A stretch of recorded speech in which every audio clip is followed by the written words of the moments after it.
and we're going over some epic strategies. And if you want to access this entire credit sweep cheat sheet playbook, you can access it right in the pinned comment section of my Telegram channel. You'll get all 4 pages. But look, you guys are doing this incorrectly, and I know that you're disputing incorrectly because of the questions that you ask me in the comment section of my videos. So this is the reason why we're going over this information. And why can I say this? Because I've been doing this for 15 years. It's literally a decade and a half of experience of getting results. And the reason that you are not getting results directly relates to the method that you're using. So we're not going to go over the perfect dispute reason formula. You already know it. And if you don't, go watch my videos. Look, there's a very specific way that you need to be disputing late payments and charge-offs. And that is what we're going over. But if you want to learn step by step how to dispute and remove specific things like third-party collections, debt buyer collections, charge-offs, late payments, how to write the perfect dispute reason, how to write the perfect dispute letter,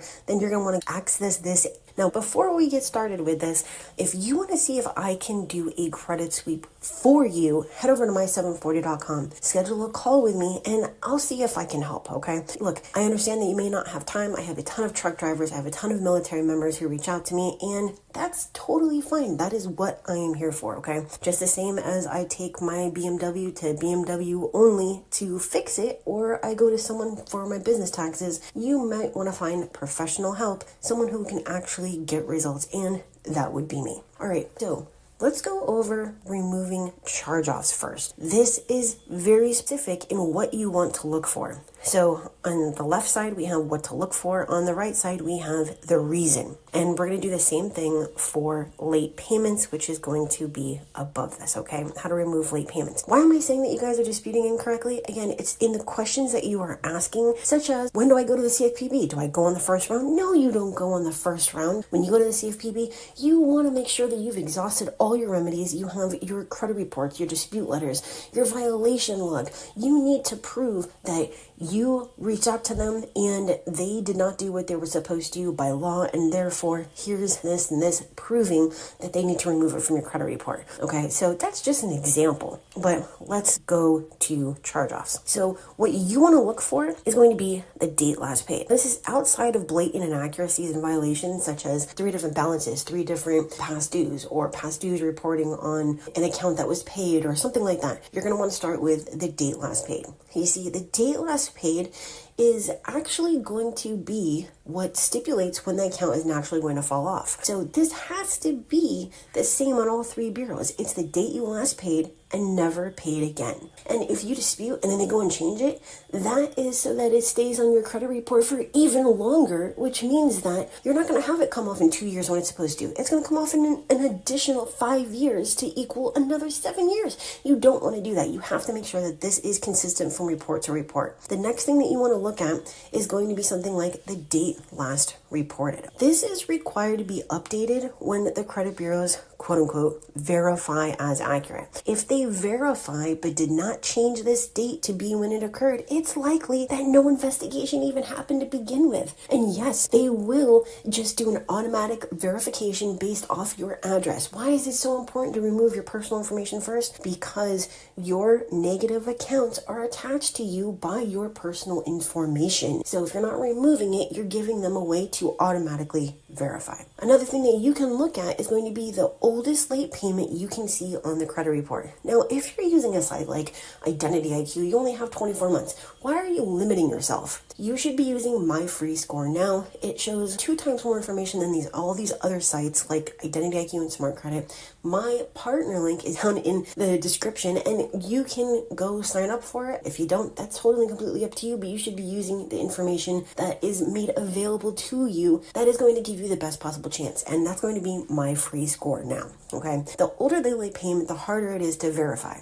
The burden of proof is on them to legally verify, and the only way for them to do this is to furnish a copy of the data furnisher's bank statements. They're never going to do that. Why are they going to give you a copy of their confidential financial data? They are not going to do that, and therefore it can never legally be verified. This one's pretty straightforward. Inconsistent reporting. You need to check the late payment history and make sure that each bureau is reporting the same information. Each bureau must report the same late payment dates. Now, you might be thinking, Kristen, isn't it always going to report the same late payment dates? No, it's not. That's the same as saying, oh, they always report the same balances, always report the same date last paid. Okay, if it were like that, there wouldn't be inaccuracies and violations. And obviously, it's rampant with inaccuracy and violations. These are the things that you should be looking for. And if you're not looking for these, you are not going to remove your negative items. They're going to stay on there, and they're going to make it so that you're still paying high interest rates. You're still having to pay 3 times the deposits. And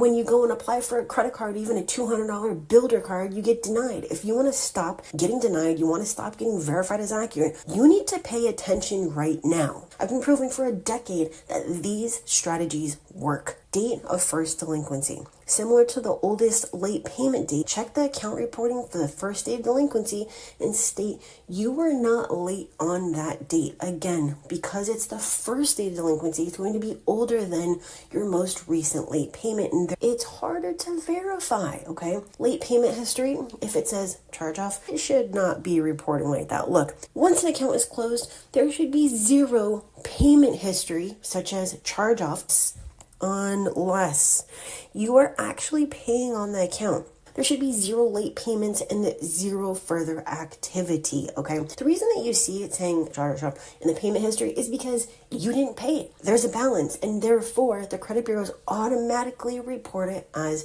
continued activity. Well, a monthly payment is going to be something you definitely want to look for. So there should be no monthly payment on a closed account, such as a charge off. When there's a monthly payment, it changes your total amount that you're paying every month in the summary, and you can actually be denied credit just because it shows that you're paying more than you actually are. Sold or transferred should not have a past due on a transferred or sold account. Only the new furnisher, such as the collector, should report the balance. So an example of this would be, let's say that you had a Capital One account, you didn't pay, it was charged off, it was sold to Portfolio Recovery, right? Because they're the debt buyer. They are the one that is supposed to be reporting the balance. Now, there's another thing you should know about it. They should not be reporting a past due. A collection is already past due. It should not have a past due on there. But if you want to know about that, you're going to want to check out this entire thing. Again, it is on my Telegram channel, and you can access this entire thing for free, okay? So when Portfolio reports now, the original account, and this example is going to be Capital One, they no longer report due, a monthly payment, or a balance. An example dispute would be, I paid on time for X date, delete the account for false reporting. Another one would be, account reports 3 different dates last paid, which means this account will be removed on naturally on 3 different months or years. Delete this account. Another one, this account is closed but reports a monthly payment, delete. I disputed this on X date, and the notice of dispute was required to report within the days. On date, I pulled my report and the notice was not there. Delete this account for violation of Section 623. It's actually 623A3 of the FCRA. So if you go and you check out my guaranteed deletion debt validation dispute method, yes, it is a mouthful, but it gets results, you're going to learn that 623A3 stipulates exactly as I mentioned here. They are required to notate on the account that it was disputed within 30 days of receiving the dispute. If they don't, hello, it's a violation. And this is something I use consistently every day, every week, every month to get my clients results. Works, okay? But you need to know how to do these things, and that is the reason we're going over that. Secret number 3 is removing late payments. Again, on the left, what to look for, and the reason is on the right. Pausing there again. Yes, this is a lot. Okay, it's so much more than just sending out some letter that you found online. It's not going to work. You're not going to get results. And they're just going to verify, or they're going to ban you from disputing because they don't want to deal with you. The credit bureaus are not there to remove your negative items. They're there to make money off of you, keep you in the subprime market. And that is, okay, so stop thinking that you can just arbitrarily send out some letter and you're going to get magic results. It doesn't work like that. All right, similar to removing charge-offs, we're going to have a couple of the same things. Oldest late payment that you can see on the report. The older the late payment, the harder it is to verify. So again, you are choosing the oldest late payment. So if you can see back 24 months, and that's the first one that you have, you're going to say, I was not late on X date, because they cannot verify it. Inconsistent reporting. Let's say that TransUnion shows that you were late on this date, but X reports that you paid on time, and it reports that you were 60 days late. Those are three different statuses. They cannot have that. Data first, we went over this, but again, this is how you remove late payments. It all comes down to the very, very simple thing of they cannot verify late payments. So late payments can magically disappear. Now, if you're trying to update the account, you don't want to say delete. You're going to say update. So remove this late payment for inaccuracy because I was not late on X date. I actually have a couple examples down here. I paid on time for date. Please remove the late payment for inaccuracy and update to paid on time, never late. Or remove the account for inaccuracy because I paid on time for date. So that's the difference between updating an account and deleting the account. Or I disputed this on date and the notice of dispute was not there. And because you did not legally verify this late payment, this account needs to be removed and you didn't enter the notice of dispute. So you can actually put two different things in one dispute reason, but they have to be factual and they have to be a smoking gun dispute, okay? Now, to remove the account, instead of just updating, you're going to ask for the late payments to be removed. For deleting, you're asking for the account to be removed due to the late payment accuracies, and you're specifying the facts. A good attorney is never going to go into court without facts to spin the story the way that they want to and get their client off as innocent. If they're trying to give them like 2 years, they're going to give them 30 days community service or something just because they had the proper facts to back up their side of the story. I don't care if you were late.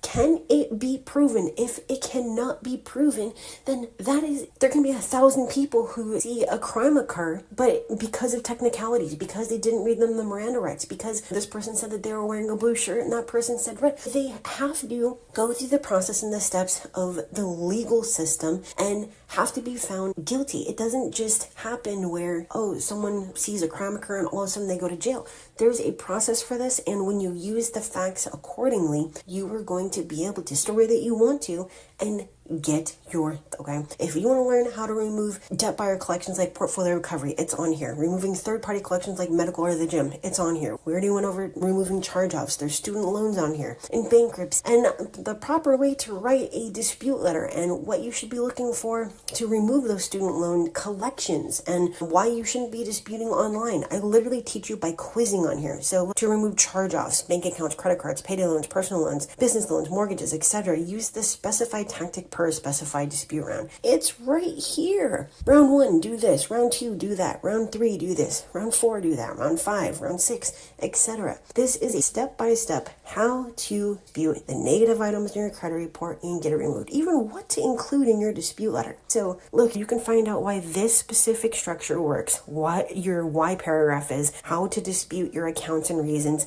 what a one-line closing is, all of the different things that you should be going through in the checklist before you send out your dispute, how to easily write that first paragraph. It's actually right here. You can literally just print this out and figure it out yourself. How to write the perfect letter, how to write the perfect reason, how to structure it. This is literally example upon example of how to take the information from your credit report and plug it into the Agero formula, which is action, justifier, element, reason, outcome. It literally says right here from the Agero formula down to taking the information from your credit report down to actually what your full dispute reason would be. This can't get any easier. It's as simple as going to Telegram, accessing this right now, and it's yours for free. Just because that's what I do. I can't help 68 million people, but I can help you help yourself. And right now, what you're doing is not helping yourself. You're believing in these unicorns and rainbows, and this is the reason why you're not going to get the house that you want. You're not going to get the neighborhood that you want for your kids. You're not going to get the credit that you need.